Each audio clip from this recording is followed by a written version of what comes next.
Good morning, students. How are you? I hope you all are fine. Previous day में हम पढ़ रहे थे आपके जो स्टार्ट किए हैं चैप्टर 5th क्लास की इंग्लिश बुक का जो चैप्टर है सेकंड हम स्टार्ट किए थे और यस्टरडे में हम ये पढ़े कि ग्रोइंग फूड का जो 3 points farming in India, types of farming और टाइप्स ऑफ क्रॉप्स के बारे में। तो आज हम पढ़ेंगे आपका स्टेजेस ऑफ क्रॉप प्रोडक्शन और फिर एग्रीकल्चर नाउ एंड देन, ये 2 पॉइंट के बारे में हम देखेंगे। स्टेजेस बहुत है क्रॉप प्रोडक्शन की, तो कम से कम ये 6 या 7 पॉइंट है, उसको हम पहले देखेंगे और उसके बाद हम देखेंगे agriculture now and then. Okay, let's start. The cultivations of crops involves a series of activities. जो खेती है ना, जो फसल होती है वो किसमें जुड़ा हुआ है, वो उसका एक क्रियाशील का एक सिलसिला है। दिस एक्टिविटीज, ये जो क्रियाशीलता है, are known as agricultural practice, यानी कि ये उनका जो फसल का जो प्रैक्टिस है। The agricultural practices are given in the follow chart below. तो एग्रीकल्चर प्रैक्टिस में क्या क्या चीज़ है, कैसे इसको करते हैं वो लोग, कहाँ से वो शुरू करते हैं, फसल काटने तक की उसको पैकिंग करने तक क्या क्या सिलसिला है, हम इसको देखेंगे। पहला तो है प्रिपरेशन ऑफ सॉइल। पहले वो क्या करते हैं, सॉइल यानी कि मिट्टी का प्रिपरेशन करते हैं। सेकेंड में करते हैं शॉइंग ऑफ सीड्स, यानी कि सीड्स को, बीज को बुनना। तीसरे में एडिंग मैन्योर एंड फर्टिलाइजर, यानी कि खेत में खाद को डालना और उसमें मिलाना। उसके बाद है इरिगेशन। इरिगेशन का मतलब होता है सिंचाई। और उसके बाद हम देखे हैं हार्वेस्टिंग, मीन्स फसल काटने का टाइम होती है और उसको वो इकट्ठा करके फिर वो काटते हैं। उसके बाद है गहने वाला यानी कि थ्रेशिंग एंड विनोविंग, यानी कि पहले जैसे पूरा फसल हो जाता है उसको इकट्ठा करते हैं, फिर उसके बाद क्या है ना, उसको पछाड़ना या फटकारना। उसके बाद लास्ट में हम देखते हैं स्टोरेज, यानी कि भंडार में या गोदाम में उसको क्या है, फसल को रखते हैं। पहला ए प्रिपरेशन ऑफ सॉइल, कैसे वो सॉइल को प्रिपरेशन करते हैं। The soil is first loosened using ploughs और ट्रैक्टर, यानी कि पहले मिट्टी को वो लूज करते हैं, वो नरम करते हैं, कैसे, हल चलाने के द्वारा या जोतने के द्वारा, और ट्रैक्टर इसमें यूज होती है। द प्रोसेस ऑफ लूसनिंग और turning of the soil is called tilling और प्लॉगिंग। ये जो प्रोसेस करते हैं, मिट्टी को जो लूज करते हैं, वो इस प्रोसेस को क्या बोलते हैं, वो टिलिंग और ploughing. It has the following advantages. तो हम देखेंगे नीचे कुछ एडवांटेजेस हैं। It allows deep penetration of the roots. तो इसीलिए ये क्या करता है, ये अलाउ करता है कि बहुत गहरा तक क्या है उसको यानी कि जड़ क्या है पकड़ने लगता है। तो इस वजह से वो क्या करते हैं, मिट्टी को अच्छी रीति से वो हल चलाते हैं। It helps in the growth earthworms and microbes. जो कीटाणु जीवाणु होते हैं या अर्थवर्म, इसमें क्या है, हेल्प करता है और भी उसको लूज करने के लिए।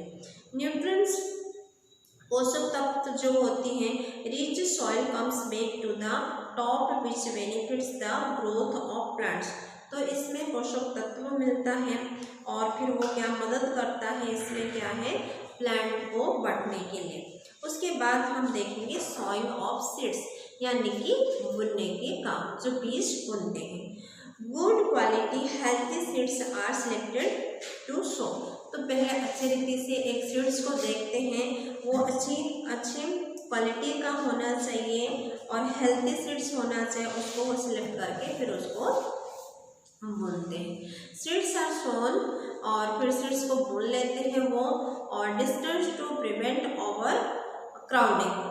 तो उसके बाद वो क्या है, कुछ दिन के लिए उसको रोकते हैं और फिर उसको क्या कि फसल उगने के टाइम में जैसे कि प्लांट से धक्का मुक्की एक दूसरे में ना हो, उस बात को वो ध्यान देते हैं। Now days farmer use high yielding variety HYV seeds developed by scientists which are disease resistant।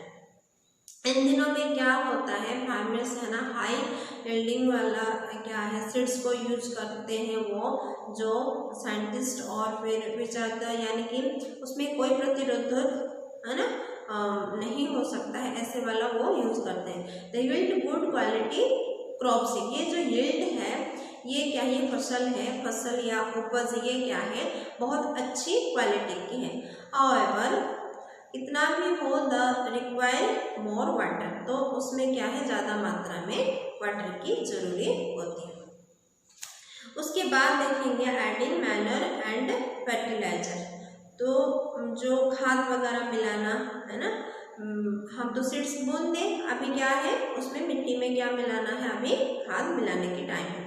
The substance which are added to the soil in the form of nutrients for the healthy growth of plants are called manure and fertilizer। यानी कि किसी वस्तु का महत्वपूर्ण भाग होता है ये, इसमें हम सॉइल में क्या करते हैं, हम न्यूट्रिएंट्स पोषक तत्वों है ना मिलाते हैं, तो वो क्या करता है प्लांट्स को बढ़ने के लिए, अच्छी ग्रोथ होने के लिए सहायता मदद करता है।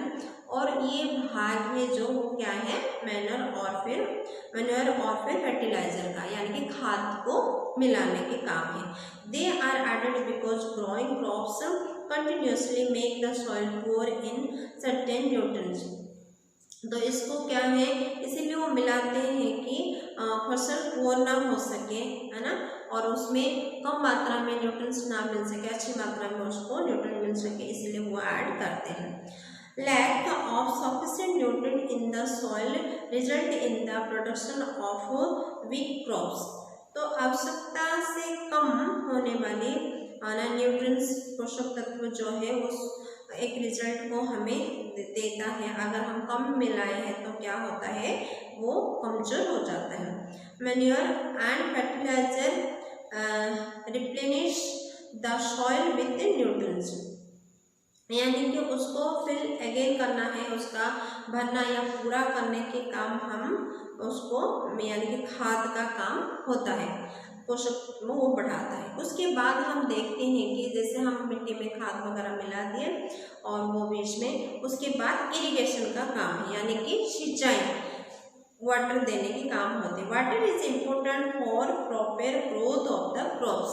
तो ये अगर हम वाटर नहीं देंगे तो फिर ये बीज कैसे उगेंगे, उगते नहीं है। Germination of seeds does not take place in dry condition and the distributions of rainfall is different at different places. कोई जगह में तो क्या है बारिश होती है तो इसलिए आराम से उग जाती है, कोई जगह में बारिश नहीं होती है तो फिर ये जो अंकुर या फूटने की क्रिया जो होती है, जर्मिनेशन की प्रक्रिया कैसे होगी, तो इसीलिए हमें इरिगेशन करना जरूरी है। Thus, for production of good quality crops, field are watered regularly। तो इसीलिए क्या करना चाहिए हमें फसल में बार बार हमें क्या करना चाहिए, रेगुलरली हमें उसमें वाटर देना जरूरी है। The extra supply of water to the crops by artificial means at different intervals is called irrigation. जैसे कि बाहर से में हमें वाटर मिलती है क्रॉप्स में देने के लिए, जो बनावटी वाला है ना, कोई तो हम खेत में ही हमारी कुआं वगैरह हम रखते हैं, नहीं तो बाहर से भी पाइप के थ्रू हमारे खेत में आती है पानी। तो थोड़ी थोड़ी देर ऐसे नहीं कि लगातार देना है, बीच बीच में हमें रुक के भी फिर उसको क्या है वाटर देना जरूरी है। The sources of irrigation are wells, tubewells, ponds, river, lake, dam and canal. तो हम जानते हैं कि जो वाटर कहाँ से हमें आती है, सिंचाई से काम हम कैसे करते हैं, एक तो कुआं से करते हैं, ट्यूबवेल से करते हैं, तालाब से करते हैं और नदी से करते हैं, लेक से करते हैं, डैम्स और कैनाल से भी हम करते हैं। There are various method of irrigation like drip irrigation, sprinkler irrigation. यानी कि हम देखते हैं कि जो कैसे फसल को किस रीति से हमें पानी देना जरूरी है, ये सारे उसका सिस्टम होता है। हार्वेस्टिंग, अभी जैसे फसल हम पानी देते हैं तो उसके बाद वो बढ़ना शुरू हो जाता है और फिर लास्ट में जैसे पक जाती है तो फिर वो काटने के टाइम आते हैं, हार्वेस्टिंग का टाइम आता है। The process of cutting and gathering crops after they are mature is called harvesting. यानी कि जो काटने की जो प्रोसेस होती है या जमा करने की एक प्रोसेस होती है उसको हम क्या बोलते हैं, हार्वेस्टिंग बोलते हैं। The crops are pulled out of cut close to the ground, जैसे पास में होती है, कभी कभी हम क्या करते हैं एक एक पकड़ते हैं, नहीं तो फिर हम एक साथ करके उसको क्या है बड़ा सा ग्राउंड में जो होता है पास में फिर हम उसको काटते हैं। It is done either manual using sickle और यूजिंग मशीन्स, जैसे कि कोई तो हाथ में काटते हैं, नहीं तो कोई क्या है मशीन भी यूज करते हैं फसल काटने के लिए। काटने के लिए एक क्या है जो उनका एक लोहे टाइप के एक होती है उसको बोलते हैं शिक्कल, तो उसी के द्वारा वो क्या करते हैं फसल को काटते हैं।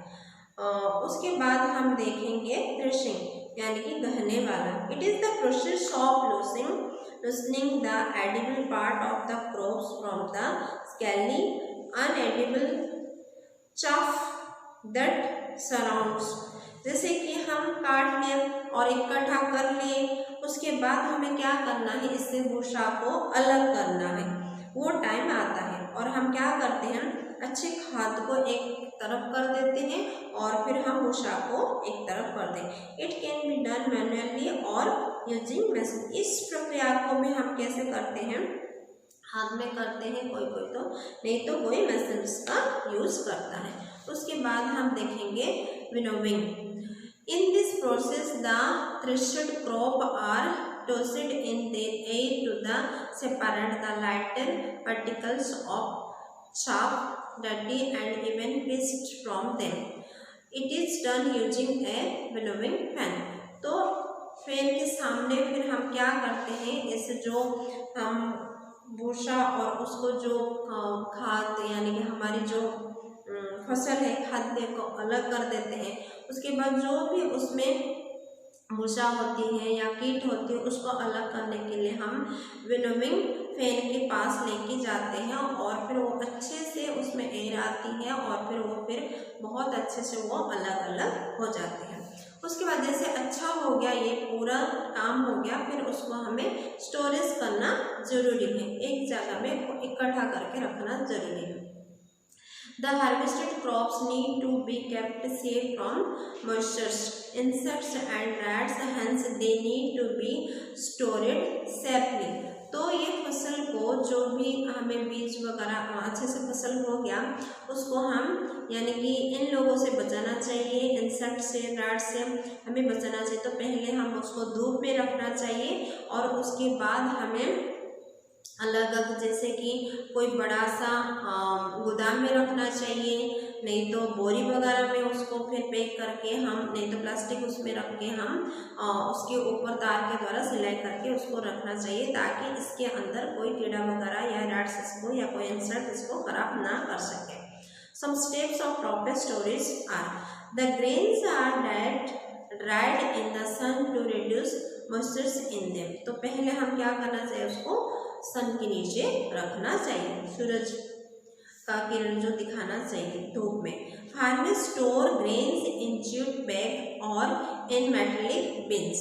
तो फार्मर्स क्या करता है, इसको कैसे स्टोरेज करता है, ग्रेन्स को ज्यूट बैग में करता है, नहीं तो मेटालिक बिन्स के अंदर इसको स्टोर करता है। The large scale storage of grains in done in silos and granaries to protect them from pest like rat and insect. तो कीट होते हैं जैसे कि रैट और इंसेक्ट इसमें ना लगे, इस वजह से वो क्या करते हैं कि भूमिगत कक्ष होती है, नहीं तो फिर अन्नागार जहाँ पे ज़्यादा फसल होगी तो फिर हम कैसे करेंगे, अन्नागार में लेके इसको रख देते हैं। एग्रीकल्चर नाउ एंड देन, अभी और बाद की एग्रीकल्चर की फसल के बारे में हम देखेंगे। With changing time or requirement the techniques of agriculture have also changed to ensure a better yield और क्रॉप्स। जैसे कि हम देखते हैं कि टाइम चेंजिंग के अनुसार क्या होता है, न्यू टेक्निकों का आ गया और उसी के अनुसार हमें फसल भी करते हैं। पहले क्या है, गाय वगैरह क्या हल जोतते थे, लेकिन अभी क्या हम कर रहे हैं कि फसल में हम मशीन के द्वारा सारे काम को हम करते हैं, यानी कि प्लगिंग के काम को भी हम करते हैं, है ना, कटाई के काम को भी करते हैं, इरिगेशन के काम को भी हम करते हैं, यानी कि डे बाय डे क्या हो गया, ये चेंजिंग आ गई। Better qualities high yielding seeds are use farmer today, यानी कि अच्छी क्वालिटी की जो सीड्स होती है फार्मर इन दिनों में यूज करता है। Traditional farming implements where sickles ploughs draw by the bullocks etcetera. तो जो ट्रेडिशनल फार्मिंग होती है वो क्या करते हैं, जो सिक्कल मीन्स सुनिश्चित हो जाती है उपज करने के लिए, औजार या उपकरण के द्वारा क्या करते हैं, वो अपनी जो फसल का काटने के कार्य वो करते हैं। Now days modern machinery like tractor, seed drills, combine harvester etcetera are use. तो इन दिनों में क्या हुआ है कि ट्रैक्टर की यूज होती है, सीड ड्रिल्स यूज होती है, कॉम्बाइन हार्वेस्ट, कॉम्बाइन यानी कि 2 टाइप की जो कटाई होती है, ये सारे इन दिनों में यूज होती है। Water will has been replaced by tubewell and canal irrigation for watering the crops. तो यानी कि पहले क्या है, कुआं वगैरह था, उसको रिप्लेस करके क्या है, ट्यूबवेल और कैनल इरिगेशन की प्रक्रिया हो गया है अभी, क्यों, ये वाटर फसल में देने के लिए। Besides manure, chemical fertilisers and compost are being used today. इन दिनों में क्या होता है कि जो खाद है ना, गोबर की खाद पहले वो जो नेचुरल होती थी उसको नहीं डालते हैं लोग, और रासायनिक खाद को और कूड़ा खाद वगैरह को इन दिनों में लोग डालते हैं। तो बच्चों आज हम 2 पॉइंट को देखें, एक तो है स्टेजेस ऑफ क्रॉप प्रोडक्शन और दूसरा हम देखें एग्रीकल्चर।